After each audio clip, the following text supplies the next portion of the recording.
Hey, my name's Sim Kern, pronouns they, them, and I have a literary agent. Again!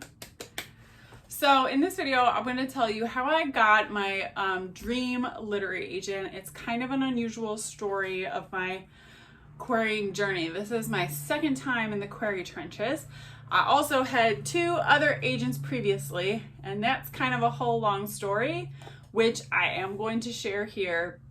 It's a little bit messy, but I'm not going to use anybody's names because I think everyone mostly had good intentions. But I learned a lot of lessons that I wish I had known then what I know now, but you learn these things by living them sometimes, I guess. So, yeah, this is going to be my story of how I landed my dream agent.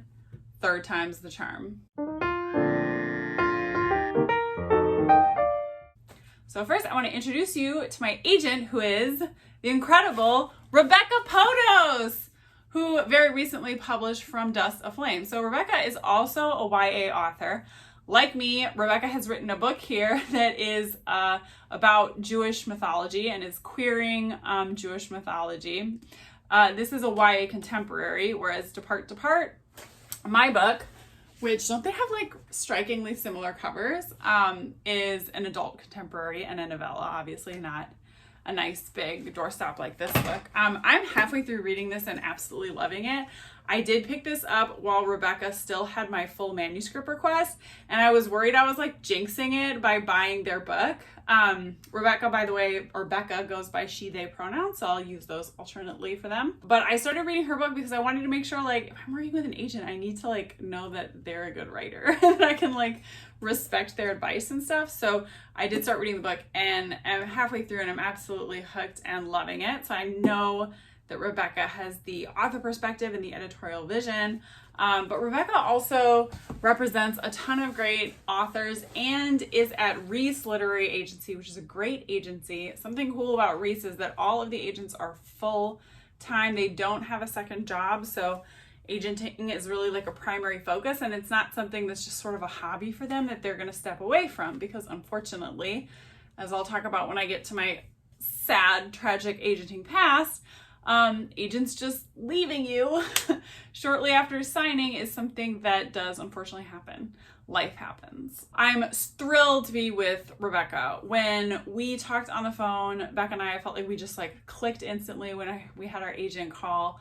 I don't want to get too much into the details of that. I'll save that for when I'm sort of telling the story of how this all came about, but I just want to let y'all know who my agent is, that it's Becca Potos.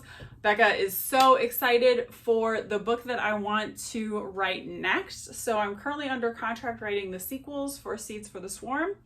I'm almost halfway through, 38,000 words, through writing Rules for the Reckoning, which will be book 2 of that trilogy. And once I'm done with that, I want to be able to hit the ground running with my next book. I think it's going to be an adult historical. She's absolutely thrilled about the concept and the premise of this book, but it is a historical, and so I have a lot of research to do between now and then. So I may be coming up with fewer reading videos because I need to be reading this research, which I don't know if it's going to be super interesting for y'all to hear about it. So let me tell you my whole story of agenting and how I got my first agent and what happened from there. So I finished Seeds for the Swarm, which was then titled something else. I don't even remember its first title, of Knights and Nanobots, I think. I started querying that, finished it, started querying it in the summer of 2018. And I sent out about, 30 queries. Wasn't getting any traction at first.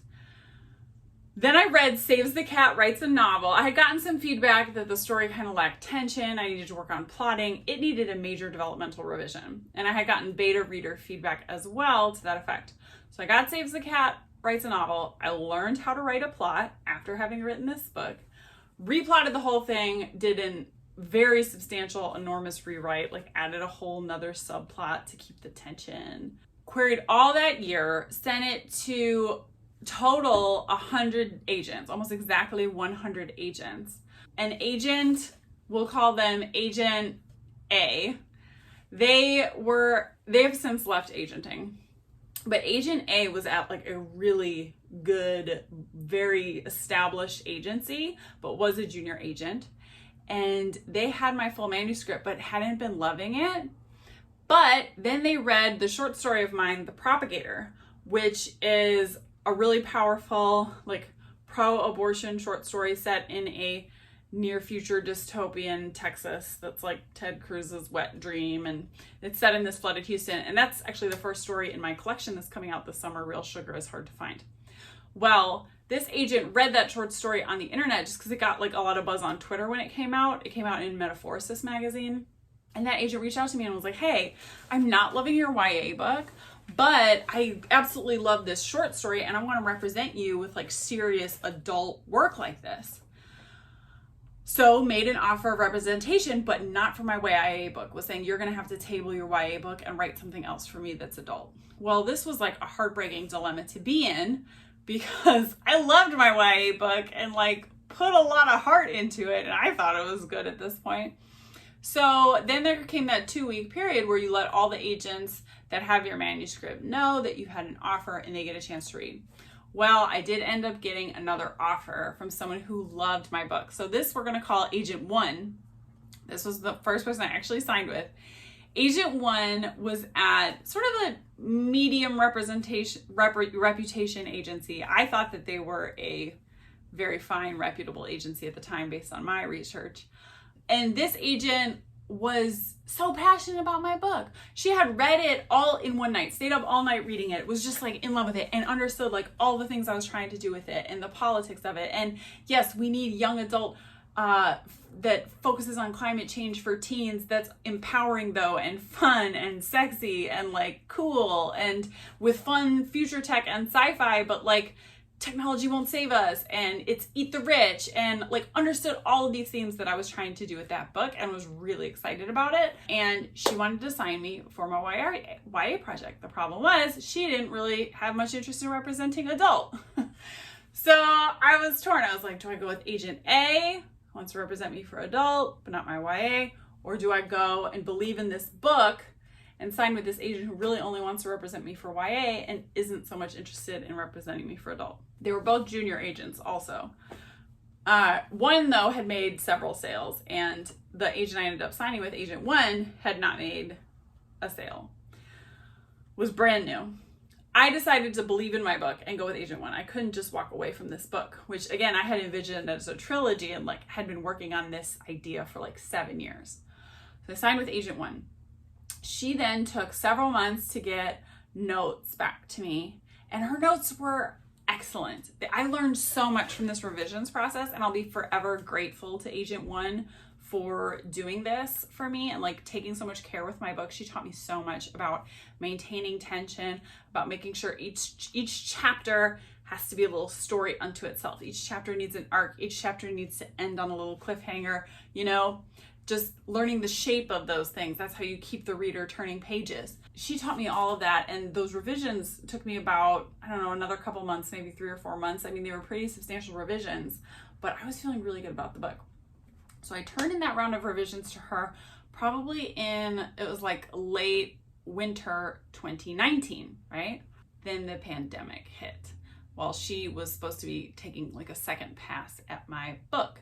I was hoping we could go on sub soon, but publishing was imploding, the pandemic was happening, and I started to just not hear from Agent 1 for long periods of time. And she did tell me that her a relative had gotten sick. She was in a caretaking role. Like, she wasn't sure she could do this anymore. And then so about 6 months after I had turned in my manuscript to her and I still hadn't heard anything back, she left the profession. So now I'm in a lurch. Now the agency, which I thought this was really great at the time, the agency was like, we're gonna put you with someone else at the agency. And they started giving my manuscript to each different agent who was there. There was like a couple who I knew from Twitter. I was really excited about being placed with them, but they all ended up saying, you know, either my roster's sort of full or I'm not connecting with the story. And I ended up getting placed with Agent 2. Agent 2 was the new junior agent who's never made a sale. So this is now my second agent who's never made a sale. And she we talked on the phone, and I will say, like, from the beginning, I did not feel like we clicked. Like, we seemed like very different people. I felt like there was a disconnect. And my book is very political and anti-capitalist, taking on all these big issues. And she didn't really like speak to any of those things while we were talking about the book the first time, but was just like, yeah, I loved it. It's just such a good, page turner. And so I was like, I don't know about this agent. I don't know if we quite see things eye to eye, but I feel lucky not to have to go back into the querying trenches. So I'm going to say, okay. And we're just going to, and she was also saying, I think it's ready to go on sub. I don't think we really need to do many more extensive edits. She sent me her edits, and they were like literally fixing a few typos. And that was it for this book. And I was like, I've been waiting to go on sub now for a year. I'm like, okay, cool. You'll put me on sub. No, I don't want to go out into the query trenches. Even though I don't feel 100% about this, like, let's just try it. We go out on sub. She sends it out to about 10 editors the first round. We're hitting all the biggest imprints and everything. We were on sub with that book from January through November.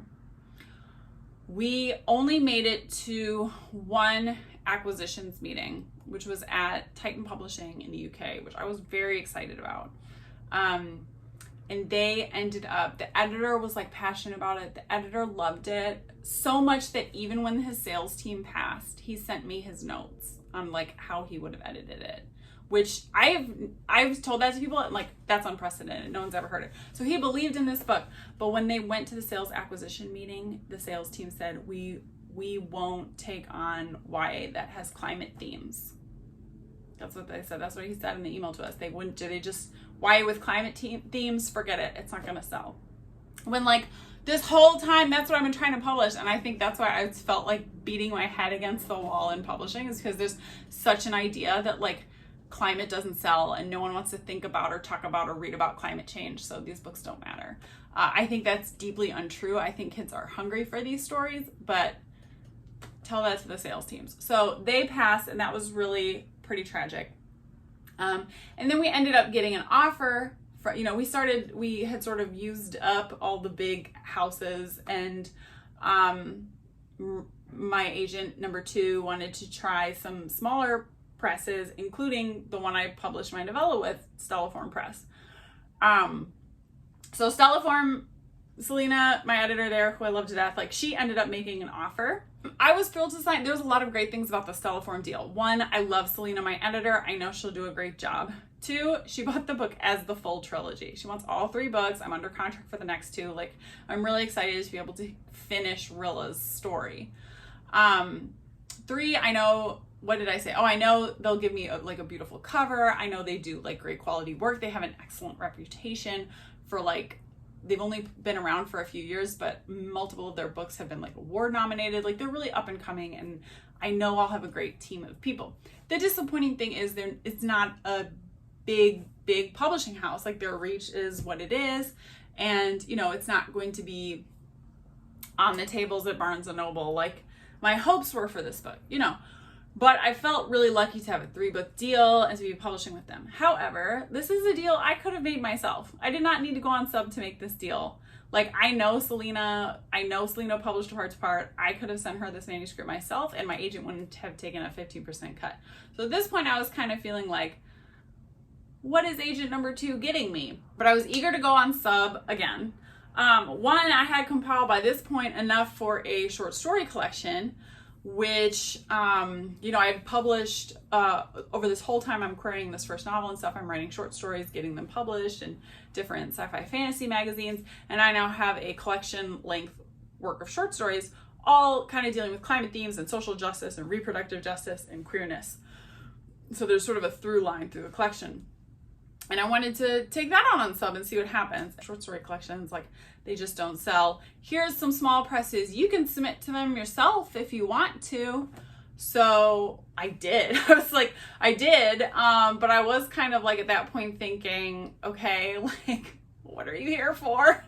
And that agent also, when I sent her my short story collection manuscript, to look at, again, she sent me her notes on it, and it was literally she found like one typo. In 2 different places I had like written a number numerically instead of writing out the word of the number. That was her notes on that entire book. So I submitted it to myself to a couple places that publish short story collections, and it got picked up by Android Press, and that's coming out August 2nd. Real Sugar is hard to find. My climate fiction, dystopian to utopian, sci-fi fantasy horror short story collection. So if you like my writing, you will enjoy that book. And it's got a gorgeous cover, which I'll put somewhere. Anyways, so made that deal on my own. Okay, so then while I was on sub, I had written an adult novel, which I was so close to my heart. It's The Free People's Village. I feel like it's the best thing I've ever written. It's a book born from grief and radical hope of being an organizer in the South, and going back to my experience with Occupy Houston. It also is like an elegy for all the band houses that I've lived in over the years, or like been a part of their circle, like being in bands and hanging around with kids in bands and playing local music, and at the same time like organizing with those people, doing protests and stuff. So The Free People's Village, I just think it's like a really good novel, and I knew it had a bright future. And I was like, okay, this round of sub, we ended up signing with a small press. That's kind of disappointing, but let's get out there again. Let's go on sub again. And my agent, I sent agent number 2 the manuscript, and she wrote me back, I don't want to look at this until your sequels are done. Like, you have 2 sequels under contract, and you should be focusing on those instead of going on sub with this book. And I was like, that didn't make any sense to me. Like, this book is ready. I wrote it. It's done. Like, sub takes a long time. Let's start that process while I'm writing my sequels. But she like just didn't want to do the work. And at this point, I'm like, from all of this experience, I'm just getting the vibe of like, she just doesn't care. She just doesn't, I send her books to read, and she sends me back like a couple typo fixes. She doesn't want to look at this book that I just wrote that's ready to go. Like, she doesn't, to take it on sub. Like, what's going on? And I'd been having just a bad feeling for a long time, and I was like, you know what? I don't think that I'm gonna go much further with this person's agent. Like, if I want to break into bigger markets, I need an agent who's established in the industry. And I think at this point I deserve it. Like, I think I'm a good enough author that like I can get stronger representation, to be honest. So I asked to terminate. I consulted with other author friends on how to do it. I had originally written like a very long emotional thing, and another author friend was like, no, this happens all the time. Just be very businesslike. Thank you for your help, but I decided to go another direction. So I do that, and I send it off. The head of the agency immediately gets involved. And this person is like, no, you don't. You can't leave. Your agency contract had an evergreen clause that renews every 2 years, and yours renewed back in September. So you're stuck with us for another 2 years. You can't go anywhere. Yeah. So, and I looked at the contract, and sure enough, it said that. And I was like, boy, I wish I had known more about contracts when I signed with these people. So I started to panic, because now I'm like, my agent knows I don't want to work with them. They're going to be even less invested in my career, but for some reason, like, they're trying to trap me. I also had like long phone calls with the agent that was like almost tearful, which felt like I was trying to break up with her. I mean, felt kind of manipulative and gaslighting, to be honest, with her saying like, I thought you liked me, but that must have been a trick, and blah, blah, blah. And all this just like really unprofessional stuff. So more and more I'm feeling like I need to get away from this agency. This isn't professional. This isn't how things are supposed to work. I get connected through some author friends to an agent who can help me. And there was an agent that I kind of knew from Twitter, who was, let me take a look at the contract. Let me see what we can do. I ended up getting advice from multiple people to reach out to the Authors Guild, or to join the Authors Guild. It's like $135 a year, I think, for their dues. And then you get free legal services. So best money I ever spent. I joined the Authors Guild, reached out to their legal team, and they were able to find a loophole, which is that evergreen contracts in Florida, where this contract lives, are null and void if they don't notify you 30 days in advance of the re-up. So they hadn't notified me like, hey, it's been 2 years. We haven't done anything with your books in 2 years, but your contract's about to renew. They never informed me. And so the contract was null and void. And so I was able to walk away free and clear thanks to the legal team at Authors Guild. So that was thrilling. I was so relieved to be out of that and away from that whole situation. But now here I am back in the querying trenches, better off than I was the first time because I have a novella under my belt. That novella did get a starred review in Publishers Weekly and was nominated, or it was on the honor list for the Otherwise Award. So those are like some creds that show I know how to write. Whereas when I was first querying, I was just like, I had nothing. I had no credits, publishing credits whatsoever. Also, I have more contacts. You know, as you're going through your author career, make friends with other authors. Like it's so important to have a network because we are treated like trash in this industry. And oftentimes we are the only people looking out for each other. So author friends of mine like referred me to their agents and would email their agents like, hey, Sim's a great writer. I believe in them. Like, please check them out. They're going to query you. So I did have that leg up. Also, I just feel like I had gotten better at writing a pitch. So I think I only sent out about 30 queries this time and ended up getting 5 or 6 full manuscript requests. But then I put a pause on that because AK Press, which is an anarchist press in Oakland, got really interested in the book after a pitching contest. So there was a pitching contest on Twitter and AK Press was like, hey, send us the book. Now AK Press is still a small press, but much larger than the ones I'd worked with before, you know, had a much larger distribution and everything. They're breaking into like anarchist fiction. My book has like an anarchist main character. I identify as some kind of leftist. I don't like labels, but I'm like mostly an anarchist. So I was like, yeah, this will probably work out. This would be cool. So I kind of take a pause on querying while they read it. The editors loved it and they passed it on to readers, but I think it's one of these places where like the whole collective, the whole publishing collective has to like unanimously vote to acquire the book. They asked for like a month to read it. So this whole month I was waiting. I was really thinking like, hey, this is gonna come through. I was also just like waiting to hear on the full request, but as you know, right now querying is like a nightmare and people are taking a really long time to get back to you on stuff.